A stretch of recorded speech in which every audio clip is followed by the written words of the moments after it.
The morning sun cast long shadows across the marble steps of the Royal Children's Hospital in the capital city of Eldoria.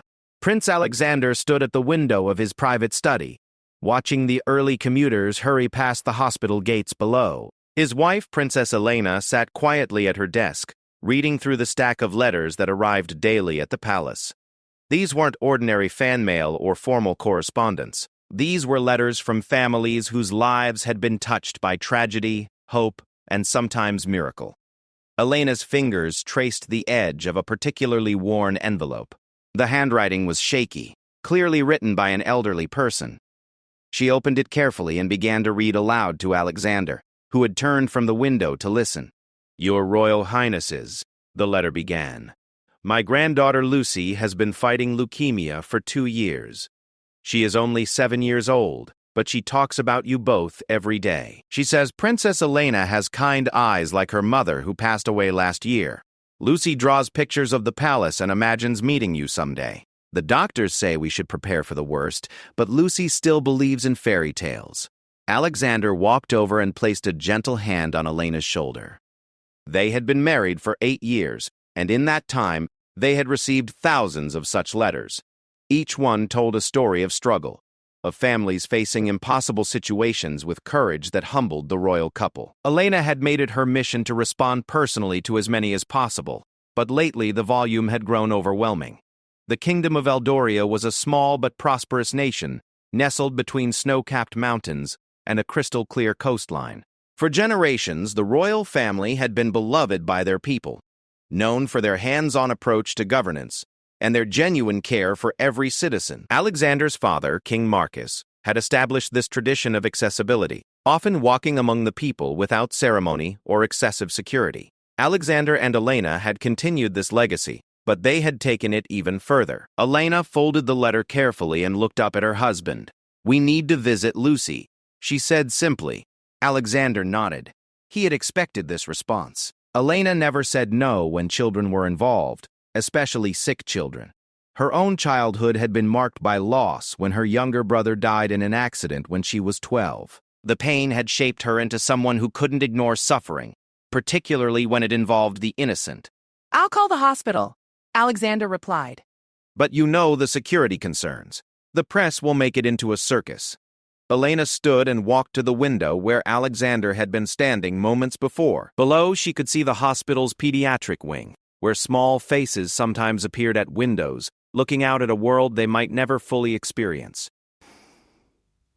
"Then we don't tell them we're coming," she said quietly. The idea was radical, even dangerous from a security standpoint. Royal visits were planned weeks in advance, with detailed security sweeps, media coordination, and carefully orchestrated schedules. What Elena was suggesting was completely spontaneous, the kind of gesture that could either touch hearts or create chaos. Alexander considered the implications. As future king, he had been trained to think through every decision carefully, to weigh the consequences and protect both the monarchy and the people. But 8 years of marriage to Elena had taught him that sometimes the right thing to do was also the most unpredictable thing to do. "How would we even manage it?"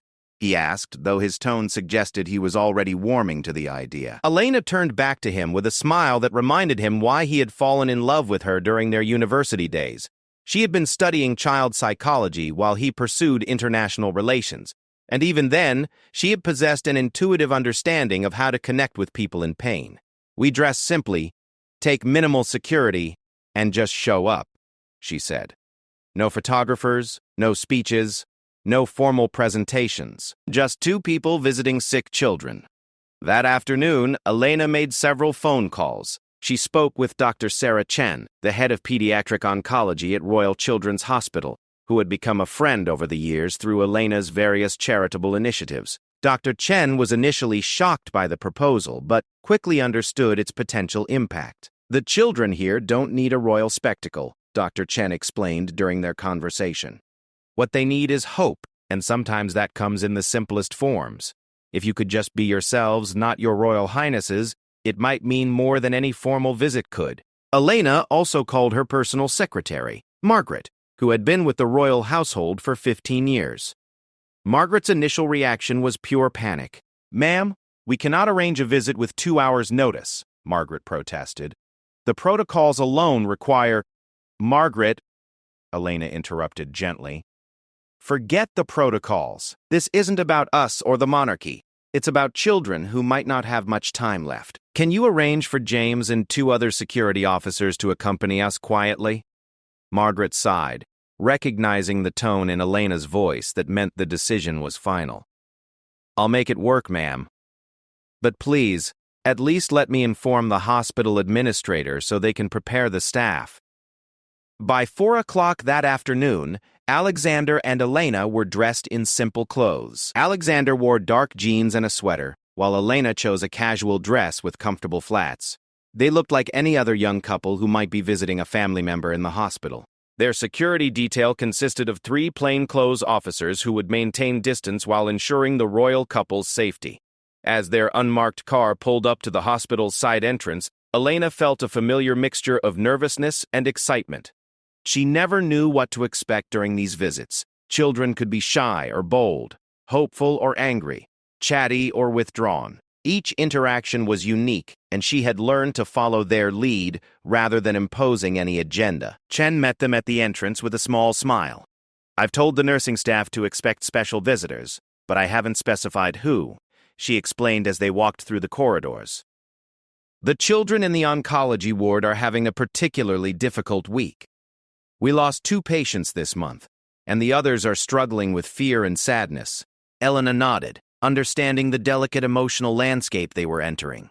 Alexander took her hand briefly, a gesture of support that didn't go unnoticed by Dr. C. Chen, who had often wondered about the genuine nature of their public affection, they approached the pediatric oncology ward, where colorful drawings decorated the walls and soft music played from speakers designed to create a calming environment. Through the first doorway, they could see a young girl sitting up in bed, drawing intently on a large piece of paper. That's Lucy, Dr. Chen whispered. Elena's breath caught. After reading about Lucy in her grandmother's letter that morning, seeing the child in person felt surreal.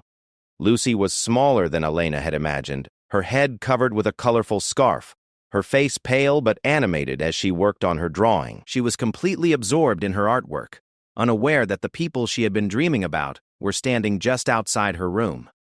Alexander and Elena exchanged a look. This moment would change everything, though they couldn't yet understand how profoundly. As Elena stepped toward Lucy's room, she had no idea that what was about to unfold would be captured by a single hospital security camera and eventually seen by millions of people around the world. The afternoon was about to become something none of them expected. A moment when the carefully constructed boundaries between royalty and ordinary humanity would dissolve completely, leaving only 2 people trying to bring comfort to a child who needed it more than anything else in the world. Elena knocked softly on the doorframe, and Lucy looked up from her drawing. The expression on the little girl's face was about to begin a chain of events that would redefine what it meant to serve others with genuine love. Lucy's crayons scattered across her bed tray as her small hands flew to her mouth in surprise. For several seconds she stared at the doorway where Elena and Alexander stood, her eyes wide with disbelief. Elena moved slowly into the room, her movements gentle and non-threatening, while Alexander remained by the door to avoid overwhelming the child. "Hello, Lucy," Elena said softly, settling into the chair beside the hospital bed. "I hope it's okay that we came to see you." Lucy's voice came out as barely a whisper. "You're really here. You're really Princess Elena." She looked past Elena to Alexander, who gave her a warm smile and a small wave. "We got your grandmother's letter," Elena explained, reaching for one of the fallen crayons and handing it back to Lucy. "We wanted to meet the artist who's been drawing pictures of our palace." Lucy's face transformed with pure joy, a radiance that seemed impossible given her circumstances. She scrambled to show Elena the drawing she had been working on. It depicted a grand castle with flags flying, surrounded by gardens filled with flowers in every color imaginable. In the foreground, she had drawn stick figures that were clearly meant to represent the royal family. "This is you and Prince Alexander." Lucy pointed to the figures with excitement. "And this is me, visiting your palace. Grandma says maybe someday, when I'm better, we could really visit." Elena studied the drawing carefully, noting the incredible detail Lucy had managed to create despite her weakened condition. The castle towers were perfectly symmetrical, the flags bore recognizable royal symbols, and the gardens showed an artistic eye that was remarkable for a 7-year-old. "Lucy, this is beautiful," Elena said genuinely. "You've made our palace look even more wonderful than it really is. Would you like to hear a secret about the real palace?" Lucy nodded eagerly, leaning forward despite the tubes and wires connected to her small body. "The gardens don't actually have this many flowers," Elena confided with a conspiratorial whisper. "I think your version is much better. Maybe you could help us redesign them someday." From the doorway, Alexander watched his wife work her natural magic. Elena had an intuitive understanding of how to connect with children. She never talked down to them or used the artificial enthusiasm that many adults employed around sick kids. Instead, she treated them as equal human beings whose opinions and ideas mattered. Dr. Chen appeared beside Alexander, clipboard in hand but forgotten as she observed the interaction. "In my 15 years of pediatric medicine, I've never seen a child light up like that," she murmured. "Lucy has been withdrawn for weeks. Her grandmother was right to write that letter." Alexander nodded, but his attention was focused on something else. Through the window of Lucy's room, he could see other children in the hallway, some in wheelchairs, others walking slowly with IV poles. They had noticed the unusual activity in Lucy's room and were gathering quietly outside, curious about the visitors who didn't look like doctors or family members. "Elena," Alexander said quietly, gesturing toward the window. Elena looked up and saw the small crowd of children peering into the room. Their faces showed various stages of illness and treatment, but they all shared the same expression of hopeful curiosity. Lucy followed Elena's gaze and saw her fellow patients watching. "Those are my friends," Lucy explained. "Marcus has brain cancer, and Sophie lost her leg, but she's really brave. Tommy doesn't talk much anymore since his surgery, but he likes jokes." Elena felt her heart contract. These children, facing the most serious challenges imaginable, had formed their own support community. They looked after each other with the pure compassion that adults often lost in the complexity of grown-up concerns. "Would your friends like to meet us too?" Elena asked Lucy. Lucy's face lit up even brighter, if that were possible. "Really? You would meet all of them?" Elena looked at Alexander, who nodded immediately. Dr. Chen stepped forward with a practical concern. "We'd need to move to the common room," she suggested. "Some of the children can't leave their beds, but others could join us there. It's not protocol for mass gatherings, but—" "Forget protocol," Alexander said firmly. "These children are more important than any rules we might have." Within minutes, the hospital staff had arranged an impromptu gathering in the pediatric ward's common room. It was a space designed for play and interaction, with soft furniture, games, and large windows that let in natural light. Children began arriving gradually, some walking on their own, others pushed in wheelchairs by nurses who seemed as excited as their young patients. Marcus arrived first, a 10-year-old boy whose head was partially shaved from recent surgery. He moved carefully but determinedly, clearly the self-appointed leader of the group. Sophie came next, her prosthetic leg visible below her hospital gown, but her smile radiant. Tommy, as Lucy had described, remained quiet but stayed close to the others. Elena and Alexander found themselves in the center of a circle of children who ranged in age from 5 to 13. Each child bore visible signs of their battles with serious illness, but their faces showed excitement and curiosity rather than self-pity. "So," Elena began, settling cross-legged on the floor despite her dress, "Lucy has been telling us about all of you. I'd like to know more about each person here." What followed was unlike any royal engagement either Alexander or Elena had ever experienced. The children began sharing their stories with surprising openness.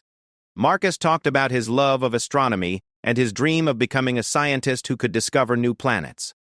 Sophie demonstrated how her prosthetic leg worked and explained her plan to become a Paralympic athlete. Tommy, despite his usual silence, whispered to Elena about his love of music and how he composed songs in his head during treatments. Each child had maintained dreams and ambitions despite facing mortality at an age when their biggest worry should have been homework or friendship drama. Their resilience amazed the royal couple, who found themselves genuinely inspired rather than simply sympathetic. Alexander, who had initially felt uncertain about how to interact with seriously ill children, discovered that they responded to honesty and respect. When Marcus asked him what it was really like to be a prince, Alexander answered truthfully. "Sometimes it's harder than people think," he admitted. "Everyone expects you to always know the right thing to say and do. But the truth is, I learn something new every day, especially from people like all of you who show such incredible courage." Elena pulled out her phone and began taking pictures, but not for any official purpose. She wanted to remember these faces, these moments of pure connection that transcended the usual barriers between royalty and citizens. "Can we take a group picture?" Sophie asked boldly. "Not for newspapers or anything, just for us to remember." Elena looked around the room at the eager faces. Hospital policy typically restricted photography in pediatric wards, but Dr. Chen had stepped out to give the group privacy. Elena made a decision that would later prove more significant than anyone in that room could imagine. "Of course," she said. Everyone squeezed together. The children gathered around Elena and Alexander on the floor, some sitting, others kneeling, all beaming with genuine happiness. Elena held up her phone for a selfie that would include everyone. As she prepared to take the picture, Lucy suddenly reached over and took Elena's free hand. "Thank you for coming," Lucy said simply. "This is the best day I've had in forever." Elena felt tears spring to her eyes unexpectedly. The simple, heartfelt gratitude from this brave little girl touched something deep in her soul. Alexander, seeing his wife's emotional response, reached over and placed his hand over Elena's and Lucy's joined hands. "Thank you for letting us visit," Elena managed to say, her voice slightly thick with emotion. At that moment, she clicked the camera. The image captured more than just faces and smiles. It froze a moment of genuine human connection, of hope triumph over despair, of love shared between strangers who had become friends in the space of an hour. None of them knew that this single photograph would soon travel around the world, touching the hearts of millions and changing how people viewed both suffering and compassion. The afternoon was far from over, and the most powerful moment was still to come. The afternoon continued with an organic flow that no royal protocol could have orchestrated. Elena and Alexander found themselves completely absorbed in the children's world, playing simple games and listening to stories that revealed wisdom far beyond their young years. The hospital staff, initially nervous about the impromptu visit, had relaxed as they witnessed the natural ease between the royal couple and their patients. Tommy, who had been quiet throughout most of the gathering, suddenly approached Alexander with a small notebook clutched in his hands. He opened it carefully and showed pages filled with musical notation written in pencil. Some notes crossed out and rewritten, evidence of careful composition. "I write songs," Tommy said softly, his voice barely audible. "Would you like to hear one?"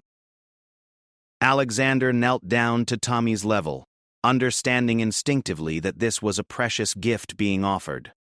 "I would be honored to hear your music," he replied. Tommy began to hum a melody that was surprisingly sophisticated, his thin voice carrying a tune that spoke of longing and hope intertwined.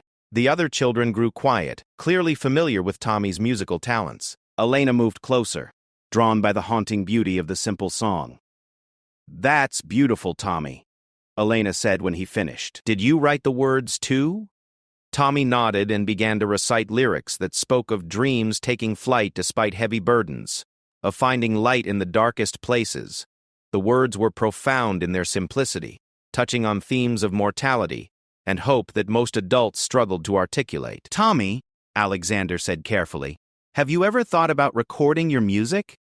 The boy's eyes widened with surprise. "Nobody would want to hear songs from a sick kid," he replied matter-of-factly. Elena exchanged a quick glance with Alexander.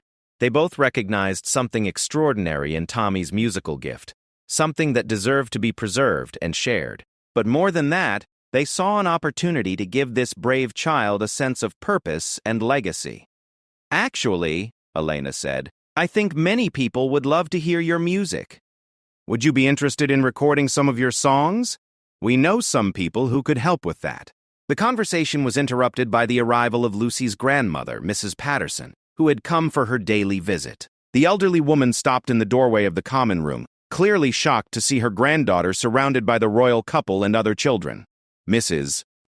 Patterson was a woman in her 70s with silver hair and hands that showed the wear of a lifetime of hard work. She had raised Lucy after her daughter's death, working double shifts at a local factory to pay for medical expenses not covered by insurance. She stood frozen in the doorway, unsure whether to approach or retreat. Lucy spotted her immediately and called out with excitement, "Grandma, come meet Princess Elena and Prince Alexander. They really came, just like I dreamed." Mrs. Patterson approached slowly, clearly overwhelmed. Elena stood and walked over to the older woman, extending her hand with genuine warmth. "Mrs. Patterson, thank you for your beautiful letter," Elena said. "Lucy is an extraordinary child, and it's clear she gets her strength and kindness from you." The grandmother's eyes filled with tears as she shook Elena's hand. "Your Highness, I never expected... I just thought maybe someone at the palace would read about Lucy and remember her in their prayers." "Your letter meant more to us than you know," Alexander added, joining them. "Lucy and all these children have taught us so much this afternoon." Patterson looked around the room at the gathering of children and the royal couple sitting casually among them. "This isn't what I imagined a royal visit would look like," she said with a small smile. "The best visits never are," Elena replied with a laugh. As the afternoon wore on, it became clear that the children's energy was beginning to fade. Medical treatments and illness had taken their toll, and several of the younger children were showing signs of fatigue. Chen reappeared to gently suggest that the visit should begin winding down to allow the children time to rest. Elena sensed the shift in energy and began preparing for their departure, but Lucy suddenly grabbed her hand with surprising strength. "Will you come back?" Lucy asked, her voice filled with anxiety.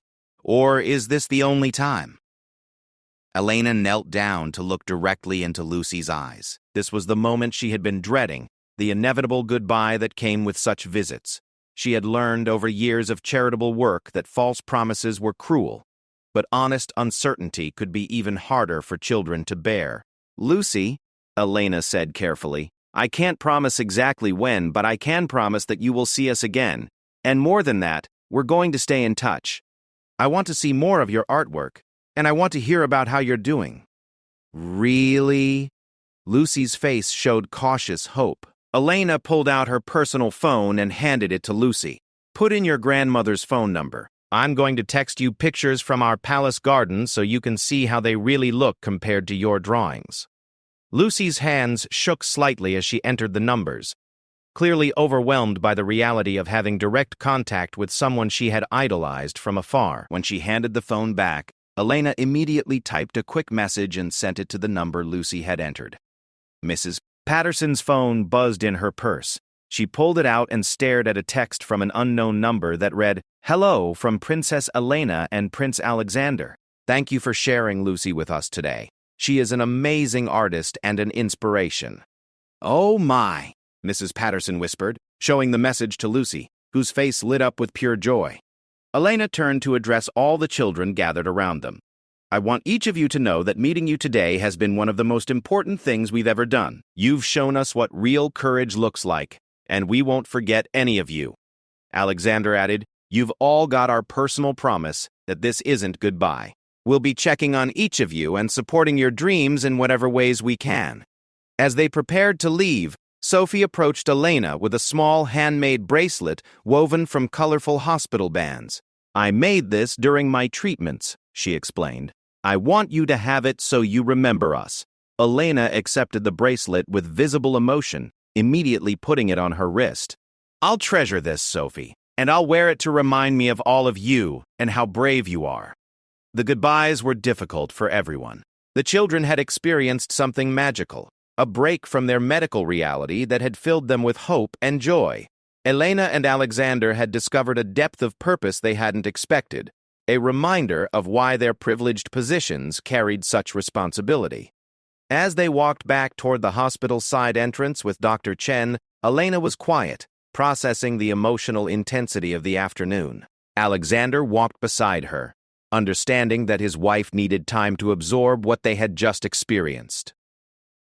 "How often do we do formal hospital visits?" Alexander asked Dr. Chen. "Your official visits are scheduled about twice a year," she replied. "But those are very different from what happened today." Today felt real in a way that formal visits, no matter how well-intentioned, rarely achieve. Elena stopped walking and turned to face both Alexander and Dr. Chen.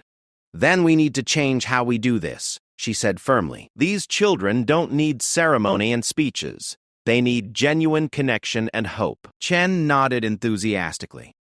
"What you've given them today is better than any medical treatment we could offer. You've reminded them that they matter beyond their illness." As they reached the exit, Elena's phone buzzed with a notification. She glanced at it and saw that Mrs. Patterson had sent a reply to her text. It was a photo of Lucy back in her hospital bed, holding the group selfie they had taken and beaming at the camera. The message read, "Lucy asked me to tell you that this was the happiest day of her life. Thank you for seeing her as more than just a sick child." Elena showed the message to Alexander, who felt his own eyes grow misty. Neither of them spoke as they got into their car for the ride back to the palace, but both understood that something fundamental had shifted in their understanding of their roles and their purpose. What they didn't know was that their quiet, unannounced visit had been captured by routine hospital security cameras, and that within hours, images and video clips would begin circulating in ways that would amplify their simple gesture far beyond anything they could have imagined. 3 days after their hospital visit, Elena was in her private office responding to correspondence when Margaret burst through the door with an unprecedented look of panic on her usually composed face. "Ma'am, we have a situation," Margaret announced, clutching a tablet computer. "The hospital visit has gone viral." Elena looked up from her desk, confused. "What do you mean, viral?" "We specifically arranged for no media coverage." Margaret set the tablet in front of Elena and pressed play on a video clip. The screen showed security camera footage from the hospital corridor. Grainy, but clear enough to show Elena and Alexander walking with the children toward the common room.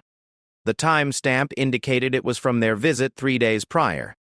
"Someone at the hospital posted this on social media," Margaret explained, her voice tight with stress. "It's been shared over 2 million times in the past 12 hours. Elena watched in fascination as the footage continued, showing glimpses of their time in the common room through the doorway.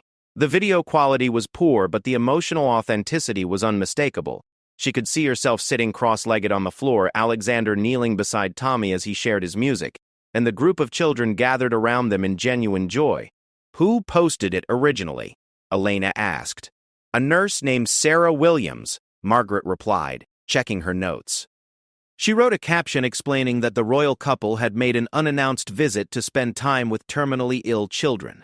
She called it the most beautiful thing she'd ever witnessed in 15 years of hospital work. Elena scrolled through the comments under the video, which numbered in the thousands. People from around the world were expressing amazement at the informal nature of the visit, praising Elena and Alexander for treating the children with genuine respect rather than ceremonial distance. One comment read, "This is what real royalty looks like. No cameras, no speeches, just 2 people loving children who needed it most," another said. "I've been cynical about the royal family for years, but this changed my mind completely. This is service from the heart." "Margaret, is this a problem?"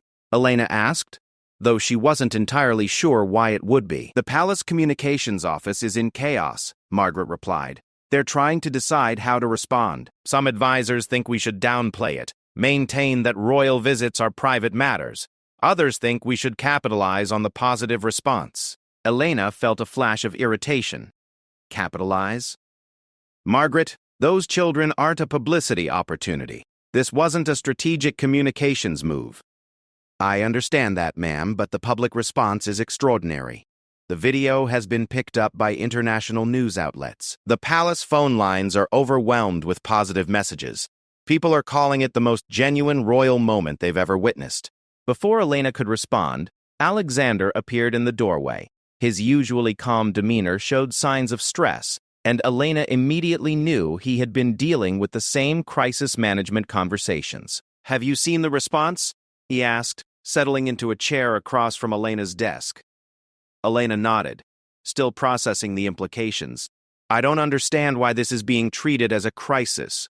We visited sick children. Isn't that exactly what we're supposed to be doing?" Alexander ran his hands through his hair, a gesture Elena recognized as his way of working through complex problems. "The issue isn't what we did. The issue is that it went viral without any palace control or preparation. The communications team is worried about setting a precedent where our private charitable work becomes public spectacle. But it wasn't spectacle, Elena protested. That's exactly why people are responding so positively. It was real. Margaret cleared her throat diplomatically. Ma'am, there's something else. The children's families have been contacted by media outlets wanting interviews. Mrs. Patterson has received dozens of calls asking about Lucy's relationship with Your Highness. Elena felt a surge of protective anger. Those families are dealing with seriously ill children. They don't need media harassment. I've taken the liberty of having our security team coordinate with the hospital to provide privacy protection for the families, Alexander said. But Elena, we need to address this publicly in some way. The silence is creating more speculation. Elena stood and walked to her window, looking out at the palace gardens that Lucy had drawn with such detail and hope. Below, she could see tourists gathering at the gates, many holding flowers and handmade signs. Margaret had mentioned that people were leaving gifts and notes addressed to the children they had met. What kind of public address are they suggesting? Elena asked without turning around. Margaret consulted her tablet again. The communications office has drafted a formal statement acknowledging the visit and emphasizing the family's commitment to supporting children's health initiatives. It's very diplomatic. Read it to me, Elena requested. Margaret began reading the prepared statement, which was filled with formal language about royal duties, charitable obligations, and official protocols. It managed to discuss the hospital visit without conveying any of the emotion or genuine connection that had made the moment special. Elena turned back to face Margaret and Alexander. That statement makes it sound like we were checking off a box on our charitable obligations list. It completely misses the point. Alexander nodded in agreement. I had the same reaction. It transforms something beautiful into something bureaucratic. Elena sat back down at her desk and opened her laptop. Then we write our own statement, something that honors what actually happened and protects the children's privacy while being honest about why this matters. For the next hour, Elena and Alexander worked together to craft a response that felt authentic to their experience. They wrote about the privilege of meeting children who demonstrated extraordinary courage, about learning from young people who maintained hope and dreams despite facing impossible challenges. They emphasized their commitment to supporting pediatric health care while requesting privacy for the families involved. Most importantly, they acknowledged that their role as public figures carried the responsibility to bring attention to causes that mattered, even when that attention came unexpectedly. Margaret reviewed their draft with obvious relief. This feels much more like your voices, she said. Should I coordinate with the communications office for release? Release it directly from our personal social media accounts, Elena decided. Not as an official palace statement, but as a personal reflection from both of us. This suggestion created a new moment of tension. Personal royal social media posts were typically reviewed and approved through multiple layers of palace hierarchy. Elena was suggesting they bypass that entire system. Alexander considered the implications carefully. As future king, he understood the importance of institutional protocols. But he also recognized that some moments transcended bureaucratic procedures. I support Elena's approach, he said finally. This began as something personal and genuine. Our response should maintain that authenticity. That evening, Elena and Alexander posted their joint statement across their social media platforms. Within minutes, the response was overwhelming. The post was shared hundreds of thousands of times, with comments from parents of sick children, healthcare workers, and ordinary citizens expressing gratitude for the couple's honesty and vulnerability. But the most meaningful response came in a direct message to Elena's account. It was from Mrs. Patterson, sent from Lucy's hospital bed. Your Highness, the message read, Lucy wanted me to tell you that she's been reading all the nice things people are saying about her and her friends. For the first time since her diagnosis, she feels proud of who she is, instead of defined by her illness. Thank you for showing the world that sick children are still amazing children. Attached to the message was a photo of Lucy in her hospital bed, surrounded by cards and letters that had arrived from people around the world who had been touched by the viral video. Lucy was holding Elena's bracelet gift and smiling with genuine happiness. Elena showed the message to Alexander, who was sitting beside her in their private sitting room. They had spent the evening monitoring the public response to their statement, but this single message mattered more than all the media coverage combined. "We did the right thing," Alexander said quietly. Elena nodded, but she was already thinking beyond the immediate situation. "Alexander, what if this is just the beginning? What if we could use this attention to actually help more children?" Alexander looked at his wife with admiration. Even in the midst of navigating an unexpected public relations situation, Elena was focused on how to maximize the benefit for others rather than minimize the disruption to their own lives. "What are you thinking?" he asked. Elena smiled with the expression Alexander recognized as her planning mode.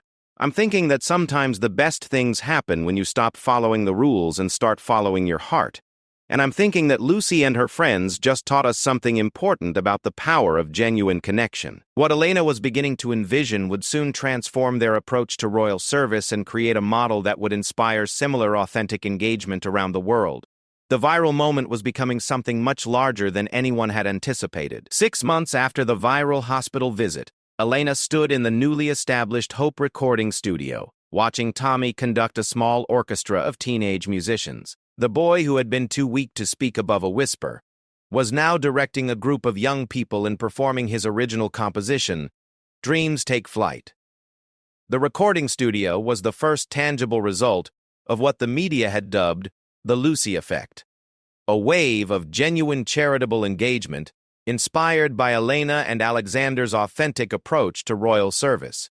Donations had poured in from around the world after the hospital video went viral, all designated specifically for programs that would honor the children who had appeared in the footage. Tommy's music program was just one of several initiatives that had emerged. Sophie had become the face of a new adaptive sports program for children with physical disabilities. Marcus had inspired the creation of a mobile planetarium that brought astronomy education directly to hospitalized children. And Lucy, despite her ongoing health challenges, had become the artistic director of a program that taught art therapy to young patients. Elena watched through the studio's glass windows as Tommy raised his hands to cue the final crescendo of his piece. The musicians, all volunteers from local schools who had been moved by Tommy's story, played with an intensity that brought tears to Elena's eyes. The song they were recording would be released as part of a charity album, with all proceeds supporting pediatric healthcare initiatives. Alexander joined Elena at the window, carrying 2 cups of coffee and wearing a satisfied smile. "The sound engineer says this will be the most beautiful track on the album," he reported. Elena accepted the coffee gratefully. "Tommy's transformation has been incredible. 6 months ago, he could barely whisper. Now listen to him." Through the glass, they could hear Tommy's clear voice calling out instructions to the musicians. "Remember, the violin section should sound like birds learning to fly, not birds that already know how. This is about the journey, not the destination." Elena and Alexander exchanged a look of amazement. Tommy's musical intuition was extraordinary, but more than that, his ability to articulate complex emotional concepts revealed a maturity that continually surprised the adults around him. "How are the others doing?" Alexander asked. Elena pulled out her phone and scrolled through recent updates. She and Alexander had maintained personal contact with each of the children from that first hospital visit, and their lives had taken remarkable turns. "Sophie qualified for the National Paralympic Training Program," Elena reported. "Her coaches say she has genuine potential for international competition." Marcus completed his first semester of online advanced astronomy courses through the university program we arranged. "And Lucy—" Elena paused, her expression growing more complex. "What about Lucy?" Alexander prompted gently. "She's responding better to treatment than anyone expected. Dr. Chen thinks the psychological boost from all the attention and support may actually be contributing to her physical improvement. But more than that, Lucy has become a mentor to newly diagnosed children. She spends hours each week talking to other young patients and their families." Elena showed Alexander a recent photo Lucy had sent. It showed her sitting with a little boy who couldn't have been more than 5 years old, both of them working on a collaborative drawing. Lucy's hair had grown back in soft curls, and her face showed a healthy color that had been absent during their first meeting. "There's something else," Elena continued. Mrs. Patterson called yesterday with news. A children's book publisher wants to create a series based on Lucy's artwork. They want to call it Adventures from the Palace of Hope, and Lucy would be both artist and co-author. Alexander shook his head in wonder.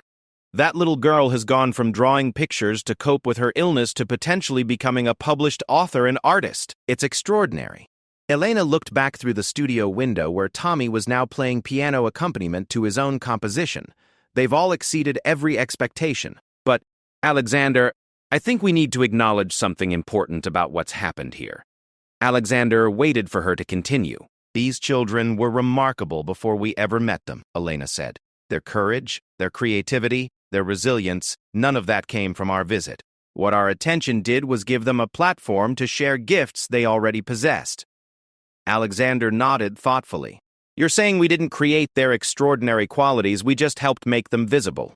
Exactly. And that's taught me something crucial about our role as public figures. We have the power to amplify voices that might otherwise go unheard, to shine light on people doing amazing things in circumstances that would defeat most adults. Their conversation was interrupted by applause from inside the studio. Tommy's recording session had concluded successfully, and he was beaming as the young musicians congratulated him. Elena and Alexander entered the studio to join the celebration. Tommy, that was absolutely beautiful, Elena said, embracing the boy who had become like family to them. How does it feel to hear your music played by a full group? Tommy's face glowed with pride and accomplishment. It feels like my thoughts finally found the right voice, he said. When I wrote this song in the hospital, I could only hear it in my head. Now other people can hear what I was imagining. Alexander knelt down to Tommy's eye level. Your music is going to bring hope to thousands of people, Tommy. Every time someone buys this album, they'll be supporting other children facing challenges like yours. Tommy considered this seriously. Good.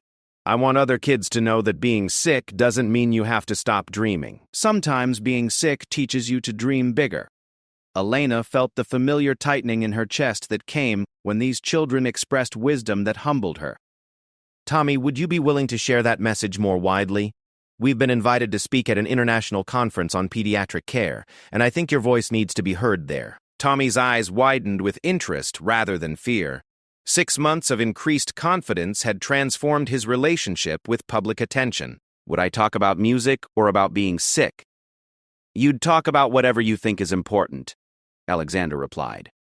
We've learned that the most powerful speeches come from speaking your truth, not following someone else's script. Over the following weeks, plans developed for what would become known as the Hope Conference, an international gathering of healthcare providers, researchers, families, and advocates, focused on holistic approaches to pediatric care. Elena and Alexander would deliver the keynote address, but the real stars would be the children whose stories had started the movement. Lucy would present her artwork and discuss art therapy as a healing tool. Sophie would demonstrate adaptive sports equipment and talk about maintaining athletic dreams despite physical challenges. Marcus would lead a presentation on educational continuity for hospitalized children, and Tommy would perform his music and speak about the power of creative expression during medical treatment. The conference drew attendees from 50 countries, all eager to learn from the Eldorian model of authentic engagement with young patients. But the most profound moment came during the final session, when all 4 children appeared on stage together with Elena and Alexander. Lucy stepped up to the microphone with confidence that would have seemed impossible during their first hospital meeting. When Princess Elena and Prince Alexander first visited us, I thought it was like a fairy tale coming true. But I learned something better than a fairy tale. I learned that real people can do magical things when they really care about each other. She gestured to her 3 friends standing beside her. We're not special because we got sick. We're special because we decided that being sick wouldn't stop us from doing special things. And we learned that when important people take time to really see you, not just look at you, it changes everything. Marcus took the microphone next. Before I got cancer, I wanted to study stars because they seemed far away and mysterious. After I got cancer, I realized I was more interested in how light travels through darkness. That's what Elena and Alexander taught us, how to be light for each other. Sophie spoke about discovering that limitations often led to innovation, that losing her leg had taught her new ways to move through the world that made her stronger than she had been before. Tommy concluded with a simple statement that brought tears to nearly every eye in the auditorium. My music got better when I got sick because I learned what it really means to hope. And hope makes everything more beautiful. Elena and Alexander stood with these four remarkable young people, understanding that their viral moment 6 months earlier had grown into something none of them could have predicted. What had begun as a simple gesture of compassion had become a new model for authentic leadership and genuine service. But more than that, it had proven that the most powerful change often begins with the smallest acts of genuine connection. A letter from a grandmother, a spontaneous hospital visit, a moment of real human contact. These simple gestures had created ripples that spread around the world. As the conference concluded and families began making plans to return home, Elena received a message that made her smile. It was from a hospital in Australia, asking if Elena and Alexander would consider visiting a group of young patients who had been inspired by the Eldorian story to start their own creative projects. Elena showed the message to Alexander, who grinned in response. "Looks like we've started something we can't stop," he said. "Good," Elena replied, looking around at the children who had taught them so much about courage, hope, and the transformative power of being truly seen. Some things are too important to stop. 6 months later, Elena and Alexander were on a plane to Australia, carrying letters from Lucy, Tommy, Marcus, and Sophie to children they had never met, but whose stories they had already begun to change. The quiet gesture had become a worldwide movement, but at its heart, it remained exactly what it had always been. One person choosing to see another person with love, respect, and genuine care. The world was indeed in tears, but they were tears of hope, connection, and the recognition that simple human kindness could create extraordinary transformation. And it had all begun with a 7-year-old girl, drawing pictures of a palace and a princess, who chose to see her as more than just a patient, but as an artist, a dreamer, and a teacher disguised as a child.